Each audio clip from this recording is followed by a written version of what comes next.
You're selling access, you're selling influence. That's the Biden family business, and it's been that way for 4 decades. Well, it has finally happened. One of Hunter Biden's former business partners has sat for a 4-hour interview with the House Oversight Committee. Devon Archer, a former business associate of Hunter Biden's, has made multiple bombshell accusations against the president.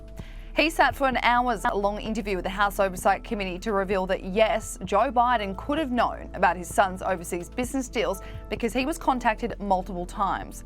Throughout the 2020 presidential campaign to now, the president has always maintained he has never spoken to his son about his overseas business deals, he wasn't involved himself, and that no one in his family has ever pocketed money from China. This declaration has been called into question many times, and today is no different. Because Devon Archer, who has his own string of scandals and is about to be jailed for 1 year for bond fraud, has claimed Joe Biden either joined meetings in person or over the phone 20 times. Hunter Biden sat on the board of Ukrainian gas company Burisma Holdings from 2014 to 2019, where Devon Archer was also a board member. Burisma Holdings has been at the height of headlines over whether the president's son was involved in a conflict of interest and influence peddling scheme, while his father served as the vice president under the Obama administration.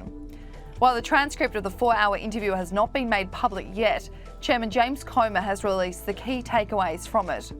He opened that Joe Biden lied to the American people when he claimed to have no knowledge of his son's business deals, elaborating that the now president was the brand that his son sold around the world to enrich the Biden family. Here are the key takeaways. Number 1, Devon Archer testified that the value of adding Hunter Biden to Burisma's board was the brand, and confirmed that then Vice President Joe Biden was the brand. We also knew that from the recently released FBI FD 1023 form that Hunter Biden was labelled stupid by Burisma executives, but claimed to use his father's name to take care of certain things while they were trying to gain a US IPO. Number 2, Archer admitted that Burisma would have gone out of business if the brand had not been attached to it. He believed that Hunter Biden being on the board and the Biden brand contributed to Burisma's longevity. People would have been intimidated to mess with Burisma legally because of the Biden brand. Number 3, in December 2015, Mykola Zlochevsky, the owner of Burisma, and Vadim Pozharsky, an executive of Burisma, placed constant pressure on Hunter Biden to get help from DC regarding the Ukrainian prosecutor Viktor Shokin.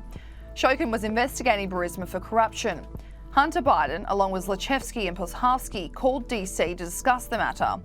Biden, Zlochevsky and Pozharsky stepped away to make the call. This raises concerns that Hunter Biden was in violation of the Foreign Agents Registration Act.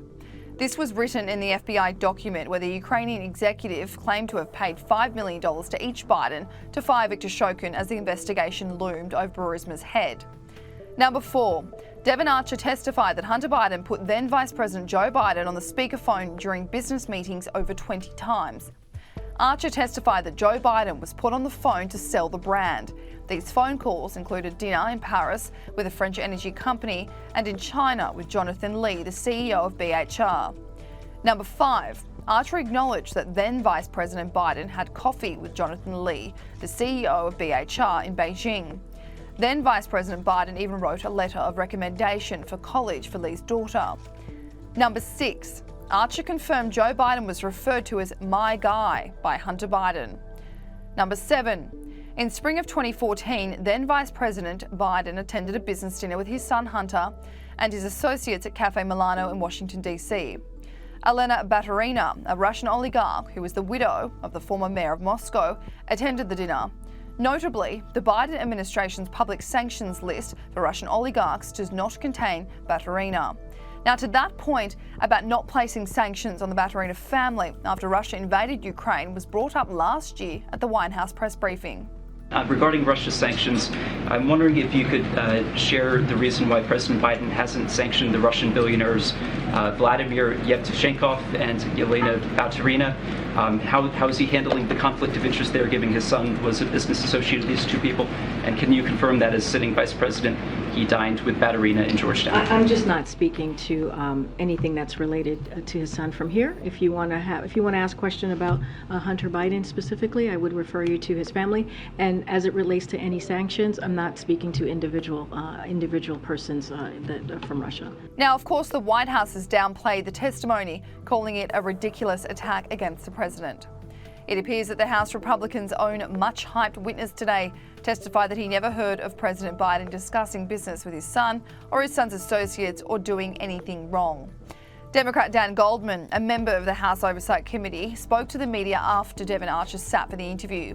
He was asked whether Biden's comments that he hasn't spoken to business associates of his son was now contradicted. I don't think that's what he said. He never said that he has never spoken to anyone. He said that he had nothing to do with Hunter Biden's business dealings. If he says hello to someone that he sees his son with, is he supposed to say, "Hi, son"? Oh, no, I'm not going to say hello to the other people at the table or the other people on the phone.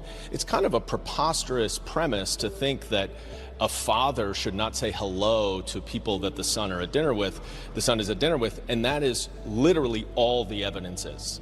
After Dan Goldman claimed Joe Biden just spoke to these associates about the weather, Miranda Devine said everyone knows what the point of influence peddling is.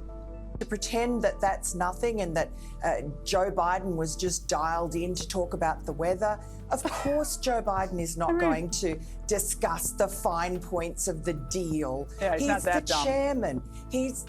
It's just the whole point of influence peddling is to demonstrate that you can get the most powerful man in that country, in Ukraine or China, on the phone at a moment's notice. And that's what was demonstrated with those phone calls and those dinners. And everybody knows that.